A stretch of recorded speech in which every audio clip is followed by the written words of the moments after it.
हम लोगों ने पिछले क्लास में पृष्ठीय क्षेत्रफल और आयतन को देख लिया था। आज हम लोग उसी से रिलेटेड उसके अगले स्टेप्स को देखेंगे और इसमें हम लोग बात करेंगे कि जब दो सॉलिड शेप्स को जोड़ दिया जाए, ऐड कर दिया जाए, तो उसके एरिया पर क्या परिवर्तन होता है और उसका वॉल्यूम में क्या परिवर्तन होता है, यह जानने का प्रयास करेंगे। जैसे मैंने यहाँ पे दो घनों को लिया है और दो घन जो है उस प्रत्येक घन का जो प्रत्येक भुजा है वह 8 सेंटीमीटर है।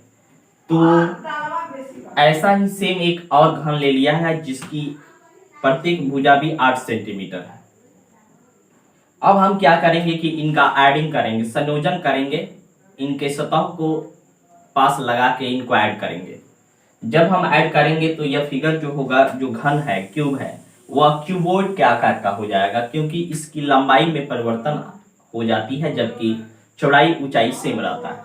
इसका किनारा देखें तो यह 8 था, यहाँ पे 8 था, जब ऐड करेंगे तो 8 इसका लंबाई जो हो जाएगा वह 16 हो जाएगा, जबकि यहाँ पे जो हाइट 8 है, हाइट वह सेम रहेगा। जब आप जोड़िएगा किसी भी चीज को तो हाइट तो सेम रहता है, बस उसका जो लंबाई होता है वह इंक्रीज कर जाता है, जबकि चौड़ाई भी जो होता है, ये चौड़ाई वाला भाषा जो इसमें था उसमें ये भी रहेगा। मतलब चौड़ाई और ऊंचाई में चेंजिंग नहीं होता है जबकि लंबाई में चेंजिंग हो जाता है, और जब लंबाई का चेंजिंग हो जाएगा तो फिर एक अलग आकृति बन जाती है जो घनाभ होता है। तो हम देखेंगे कि दोनों का पृष्ठीय क्षेत्रफल जो होता है, हम अगर टोटल सरफेस एरिया TSA या संपूर्ण पृष्ठीय क्षेत्रफल की बात करें तो अगर हम अलग अलग घनों को पहले निकाल लेते हैं और देखते हैं कि जब नया घना बनता है तो उस पर क्या प्रभाव पड़ता है। तो सबसे पहले फर्स्ट घन का जब हम क्यूब का एरिया निकालते हैं तो हमें पता है कि इसका एरिया जो होता है वह 6 पृष्ठ के एरिया के बराबर होता है। तो एक पृष्ठ का क्षेत्रफल कितना होगा, 8 गुना 8, क्योंकि दोनों भुजा जो है यहाँ पे 8 8 है, तो 8 है 64, 6 पृष्ठ है, तो जब गुना करेंगे तो 384 सेंटीमीटर स्क्वायर इसका एरिया आएगा। फिर ये जो है दूसरा वाला क्यूब जो है, घन जो है, उसका भी एरिया सेम होगा क्योंकि वे भी सेम भुजा, उसकी भी भुजा जो है वो सेम है, तो इसका भी 384 हो गया। और जब हम इन दोनों घन के संपूर्ण पृष्ठीय क्षेत्रफल टोटल सरफेस एरिया को ऐड करेंगे तो 384 plus 384 is equal to 768 centimetre square, 768 centimetre square के बराबर आता है।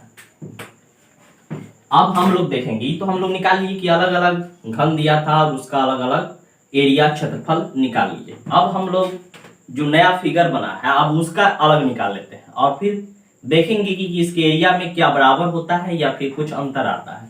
तो हम यहाँ पे घनाभ का एरिया निकालते हैं। हमें पता है कि घनाभ में 3 भुजाएं होती है, लंबाई, चौड़ाई और ऊंचाई, और इसका 6 पृष्ठ इसमें भी होते हैं, 6 सतह होते हैं। और किस प्रकार सतह के माध्यम से बिना फॉर्मूला से भी आप एरिया निकाल सकते हैं घनाभ का क्यूबॉइड को, मैंने पिछले वीडियो में बनाया है, आप चेक कर लेंगे।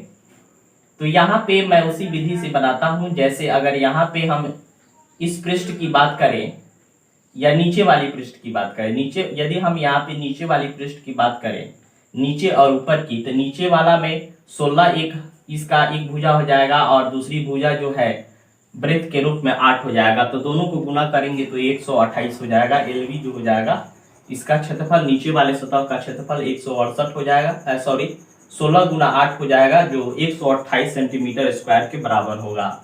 अब उसी प्रकार जब नीचे वाला पृष्ठ का क्षेत्रफल हम लोगों ने निकाल लिया फर्श का, तो ऊपर वाले का भी सेम होता है। ये सारी चीजें हम लोगों ने पहले पिछले क्लासों में घनाभ के क्षेत्रफल में पढ़ लिया है।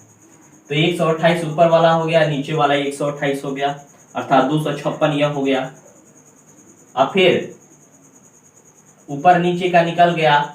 अब अगर हम इस पार्श्व पृष्ठ का ये बगल वाले अगर सतह का क्षेत्रफल निकाले तो यह कुछ 8 गुना 8 हो जाएगा क्योंकि इसमें दोनों ऊंचाई भी 8 है और ब्रेथ चौड़ाई भी 8 है। जब इन दोनों इसका एरिया निकालेंगे तो 8 गुना 8 64 होता है, इसका एरिया 64 निकल जाएगा। तो इस सतह का क्षेत्रफल बाएं वाले का जब 64 निकल गया तो दाएं वाले का भी क्या होता है, सेम होता है, उसका भी 64 हो जाएगा। जब इसको जोड़ेंगे तो 128 हो जाएगा, 128 सेंटीमीटर। इस प्रकार हम लोगों ने 4 सतहों का क्षेत्रफल निकाल लिया है। अब बच गया है 2 शेष जो आमने और सामने का होता है, आमने सामने का। तो ये आमने सामने की बात करें तो इसका जो क्षेत्रफल होगा वो L गुना H हो जाएगा। तो L गुना H जो हो जाएगा वो 16 और 8 ए वाला एरिया की बात कर रहे हैं। तो 16 और 8 में गुना करेंगे तो सामने वाले पृष्ठ का भी एरिया निकल जाएगा, जो 16 गुना 8 128 के बराबर होता है। जब सामने वाला निकल गया तो इसके पीछे भी पृष्ठ है उसका भी एरिया निकाल लेंगे तो वह हो जाएगा 128। सब अब उसके बाद जब हम सबको ऐड कर देते हैं, 6 पृष्ठ के एरिया को जोड़ के हम घनाभ का क्षेत्रफल निकाल सकते हैं। तो वह 640 सेंटीमीटर स्क्वायर प्राप्त होता है। इससे यह निष्कर्ष निकलता है कि जब दो सॉलिड शेप्स को ऐड करते हैं तो उनके क्षेत्रफल जो होता है वो हमेशा पहले के क्षेत्रफल से कम प्राप्त होता है।